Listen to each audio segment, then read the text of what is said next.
Can you guess whose crown this is from? Hey guys, welcome to episode 11 of Draw Your Own Adventure. I can't believe we're here already. Okay, let's just dive right in. So, the concept of this page: as you continue deeper into the woods, you find the forest floor is covered in flowers and greenery. Choose 4 colors to bring it to life. So, naturally, I'm going to be using my watercolor because it's a very easy coverage. So, I'm going to pick 4 colors that I like, and I'm just going to do the whole section. And again, just for easy coverage because, well, I don't want to sit here and make you guys, first of all, watch me color every single item on this page.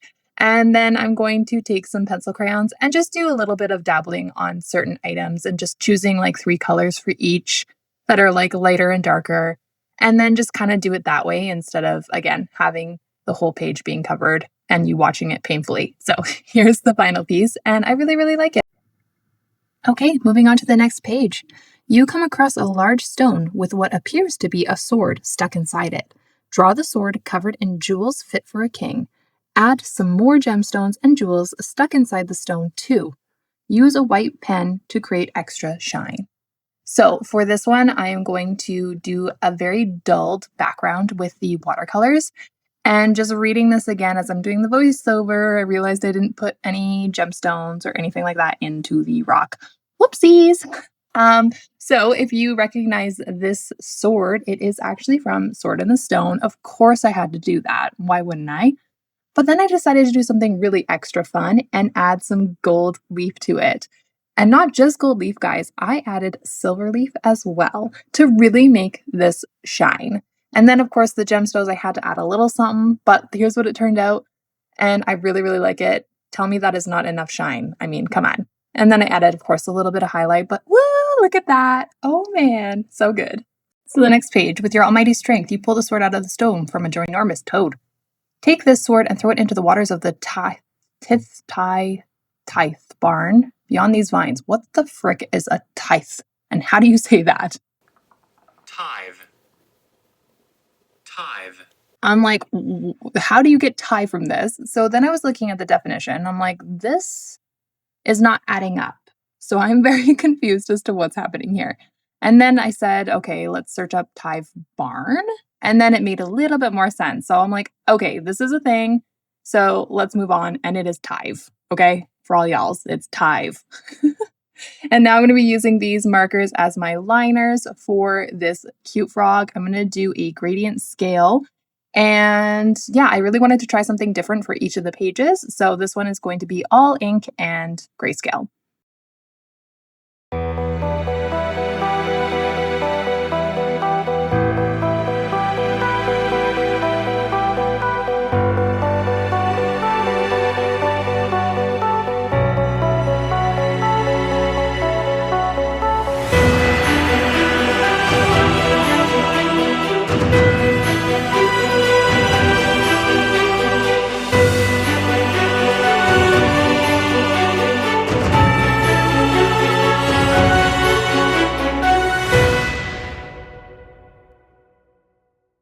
Sorry, I really wanted to add some really dramatic music to this episode because, well, this frog, I mean, look at him.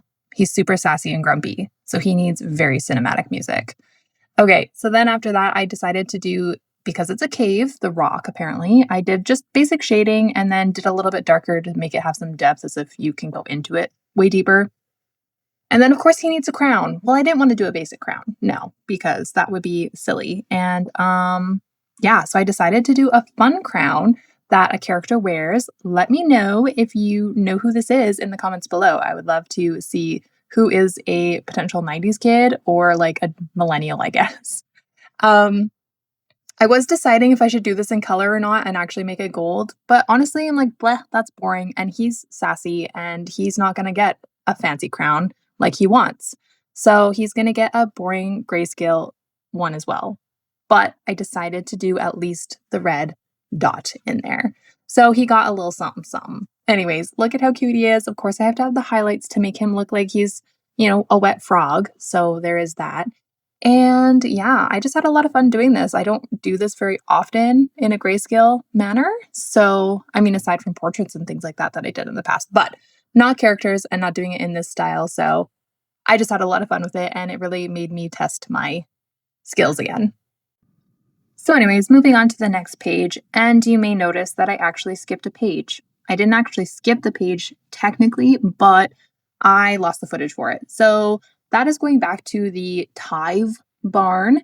And just a little tidbit for you people wondering, it is a large medieval structure used to store agriculture goods in it. So I learned something new.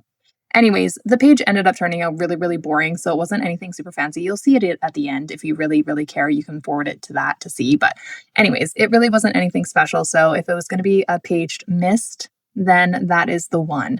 And this video, I'm actually doing 6 pages, so you get a little extra anyways. So it's a win-win, honestly, for everybody.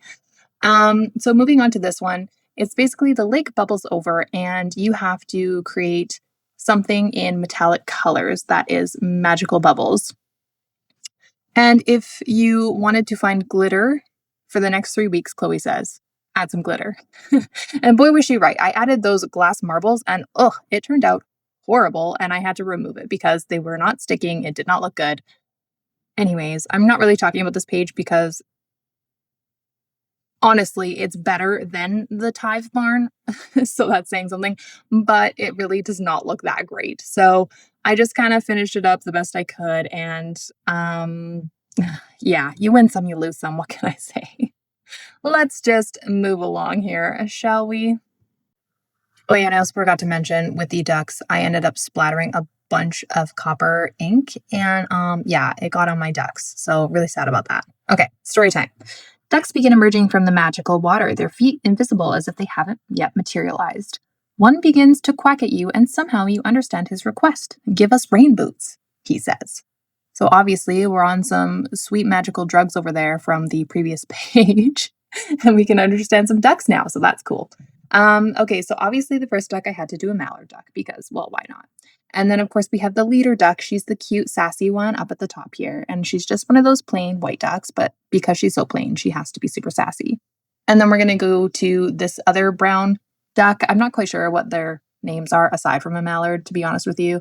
I'm not much of a duck enthusiast. I mean, I like birds, but I don't know the names. Anyways, so sassy mother duck here, she needs some cool, trendy rain boots. So that's what she's going to get. Our plain Jane over here, she is going to get just the basic, the basic rain boots that are just classic yellow with the brown bottoms. And then Mr. Mallard over here needs some fancy, fancy Armin Green boots. And yeah, they just love their boots so much. And I also loved putting them on. I did struggle with the angles of which their feet were actually in, and thinking about it as well, I probably should have made them a little wider for their big duck feet. Anyways, that is neither here nor there. I also finished it off by covering up those splatters with some pen ink, with some marker to look like rain because it is rain boots. Okay, let's go over everything. So I did the basic 4 colors and just did a little bit of coloring each on the flowers and stuff. Here is my gemstone shiny sword, which I had a lot of fun doing. Next is my grayscale super angry frog, which is super cute. And then here's the barn, the Tive barn, if you will. Yeah, like I said, you didn't miss much. And then obviously the next worst page is these magic bubbles, fail, and my sweet sassy ducks, which I had the most fun with. They just look so, so cute. Anyways, I hope you enjoyed this video. Thank you so much for watching, and I'll see you in the next one. Bye.